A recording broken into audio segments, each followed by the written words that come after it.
Welcome to Burlap Teachers. Enjoy the video. In this video, I will explain how to pass the PMP exam. First, ensure you meet the eligibility requirements, which typically include 3 to 5 years of project management experience and 35 hours of formal project management education. Documenting your experience accurately is crucial for your application.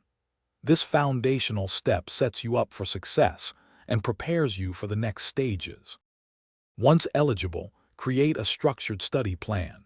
Choose a quality PMP exam prep course or study guide that aligns with the current exam content outline. Dedicate consistent time each week, perhaps 2 to 3 hours daily over 2 to 3 months. Focus on understanding the core concepts, not just memorizing terms. Practice is key to passing.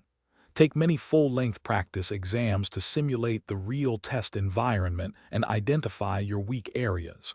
Don't just look at the correct answer. Understand why your answer was wrong. Reviewing explanations thoroughly helps solidify your knowledge. Apply these principles to various project scenarios. On exam day, arrive early, stay calm, and trust your preparation. The exam is 4 hours long, so manage your time wisely across the 180 questions. Read each question carefully before selecting your best answer. Remember to check the description for links to helpful resources and other great deals, including a fresh car scent. Good luck on your journey to PMP certification. Thanks for watching. Consider subscribing if this video helped you.